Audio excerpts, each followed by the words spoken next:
So I will argue that point and show you some evidence. Then once establishing that point, it will be clear that one of the side effects, very negative side effects of a bank run in general, is that it has an impact on the credit market, very negative impact on the credit market. So even though the financial institutions are bailed out, the credit market, there is no need for that to help bring back the credit flows to the previous levels or anything like that. So we face a credit event at the global level, and in order to discuss that, I think the first approximation is to think of the world as a whole, and then talk about what to do under those circumstances. And what I'm going to do is to relate that discussion to the very familiar topics that we have been discussing in macroeconomics for years. The Keynesian approach, the classical approach, etc., and try to say something about those in the present context. Then I will say a few words about emerging markets, because if there is something that we have seen, it's quite obvious, is that central banks can be very effective in the north, but not so much in the south. We know that very well from the previous crisis in emerging markets. We know that when an emerging market runs into a financial crisis, first thing that happens is that interest rate goes through the roof, that reserves are lost, and that the government has very few ways to help the economy. In the north, particularly in the United States, contrary to the emerging markets, actually interest rates that the U.S. has to pay have collapsed. So they can borrow, they can help the economy. The government can help the economy because it has the resources. It can be an effective lender of last resort. So the situation is different, and that's why saying a few words about emerging markets is worth the while. And finally, just inspired by the previous remarks, some few remarks about the new financial architecture. Let me see if I can cover this within the span of time that I have been allotted. So let me first start with the bank run approach to the financial crisis. I think this is the central intellectual challenge that we face.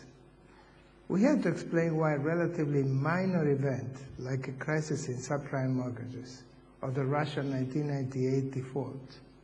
Remember, Russia represented less than 1% of world GDP, for example, and it was not a major force in the financial markets. However, that had a tremendous impact on emerging markets. We want to explain why relatively minor events like that bring about a global crisis of a serious magnitude with effects on output and employment all around the world. This is a situation that we are living now. That's a situation that the emerging markets lived after the Russian crisis in 1998. So what is responsible for that? And that is what we have to focus on. I think that's a major challenge, and that I use that as a sort of an intellectual anchor to argue that this is not a run-of-the-mill crisis. This is not a terms of trade crisis. This is not a fiscal crisis. Of course, it has all of those characteristics, but there is something more essential, which is the fact that it has been able to spread so quickly into so many sectors and countries. And not only spread, but had very negative effects on employment and output. I think trying to understand that is essential, and it will be essential for also thinking about solutions going forward to prevent it. So let me remind you something which everybody knows. Of course, a commercial bank typically has a mismatch of liabilities maturity. Typically, the assets of a bank are of longer maturity than the liabilities. So the bank is subject to a bank run. We know that. I mean, if depositors feel that the bank is in trouble, then they can withdraw the funds from the bank, and that will cause a bank run, and the bank will go bankrupt. So we invented lenders of last resort for that. They can be self-fulfilling prophecies, by the way. And when they happen, you can feel that it happens coming from nowhere.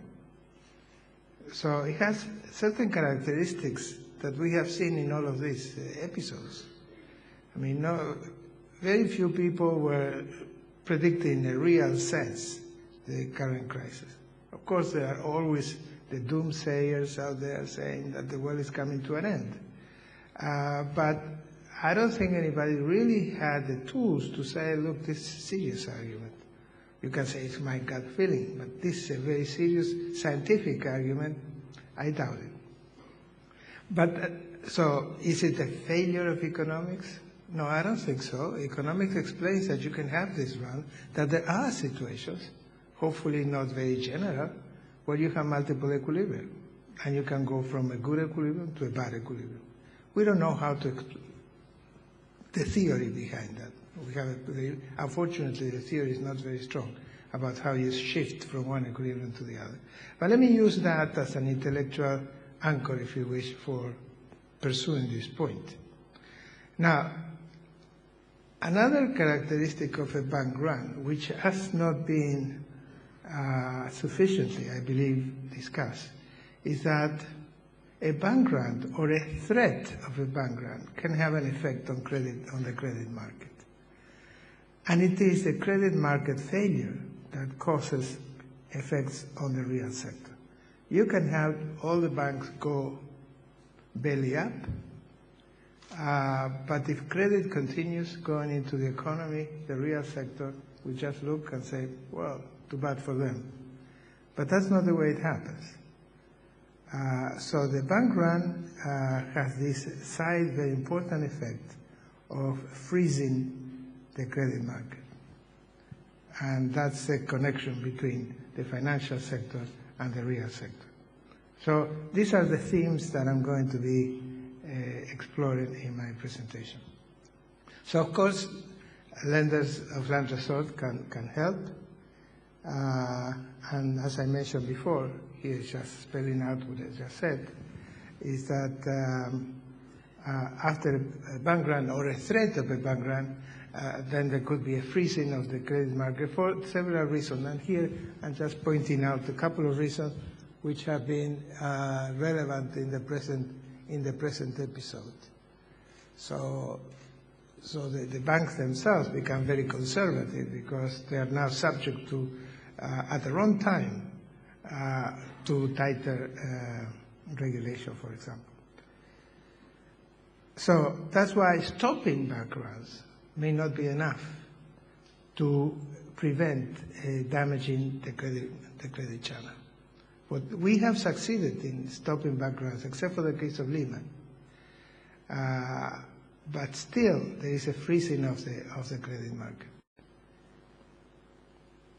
So a concept that we are now developing, which is a close relative to another one that we have been discussing for many years now, sudden stop.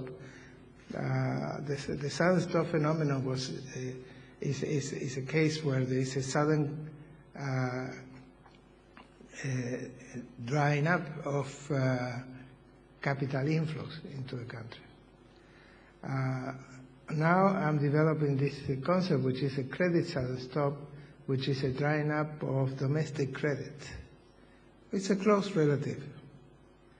But if you want to understand this crisis in the context of the United States, it's a useful one. Because in the US, you don't see much of a sudden stop in the standard sense. Capital continues flowing into the US, not to the private sector. There's been a drying up of credit to the private sector, but the public sector has offset that. So when you take the two together and you look at the current account, for example, for the United States, it has adjusted, but just a little bit.